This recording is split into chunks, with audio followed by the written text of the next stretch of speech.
Assalamualaikum warahmatullahi wabarakatuh. Kami dari kelompok 4, di sini kami akan menjelaskan tentang perubahan mutu ikan gabus atau Canas striata, asap selama penyimpanan. Jadi di kelompok 4 ini terdiri dari Deska Aditya, Devania Rita, Dimas Abimanyu, Dimas Fitriadi, dan Dimas Habiyudanto.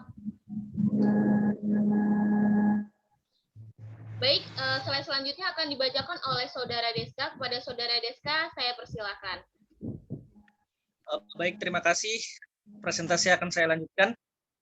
Berbagai cara pengawetan ikan secara tradisional telah dilakukan saat ini dengan tujuan mengurangi kadar air dalam tubuh ikan, sehingga tidak dapat memberikan kesempatan pada bakteri atau mikroba untuk hidup dan berkembang.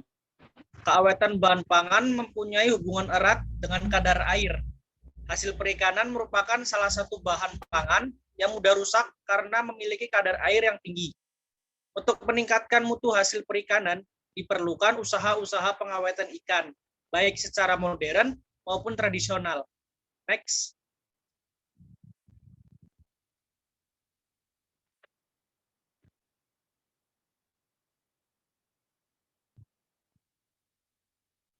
Selanjutnya, kadar air. Keawetan bahan pangan mempunyai hubungan erat dengan kadar air. Semakin rendah kadar air dalam bahan pangan, diharapkan dapat memperpanjang masa simpannya.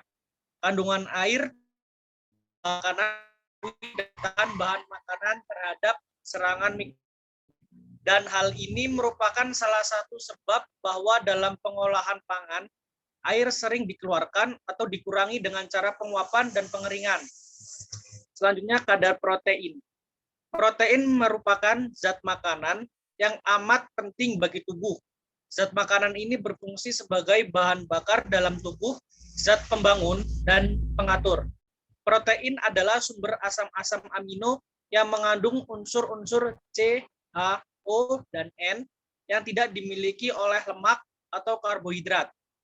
Selanjutnya, materi akan dibacakan oleh Dimas Fitriadi. Baik, terima kasih Deska. Selanjutnya kadar lemak.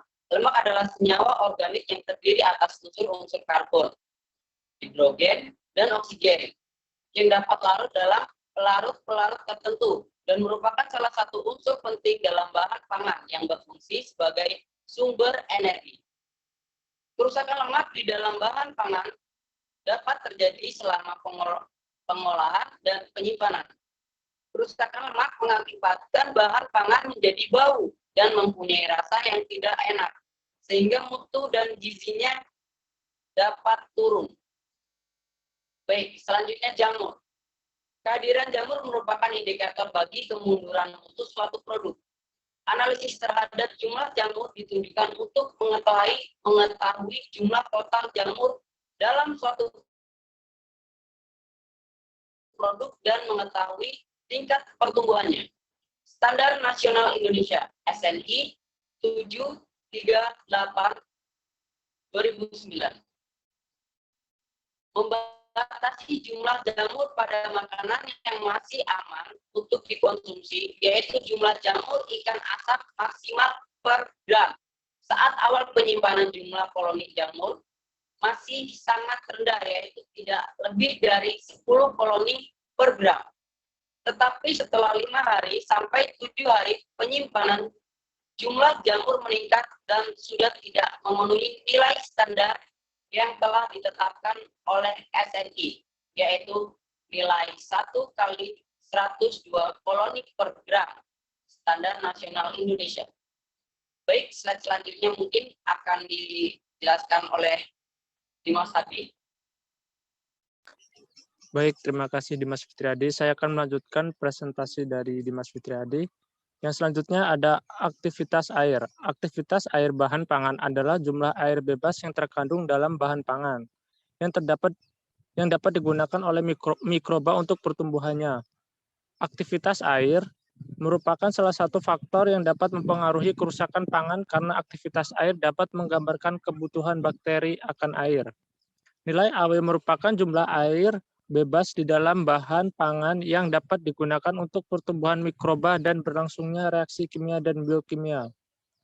Next. Menurut Bakal et al. 1987, naiknya aktivitas air disebabkan adanya metabolisme mikroorganisme yang umumnya diikuti pelepasan air sehingga mengakibatkan naiknya AW pada bahan pangan.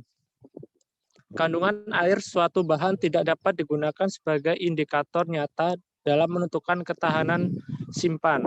Aktivitas air yang digunakan untuk menjabarkan air yang tidak terikat atau air bebas dalam suatu sistem yang dapat menunjang reaksi biologis dan kimiawi. Air yang terkandung dalam bahan pangan apabila terikat kuat dengan komponen bukan air lebih sukar digunakan baik untuk aktivitas mikrobiologi maupun aktivitas hidrolitik. Syarif dan Halid 1983.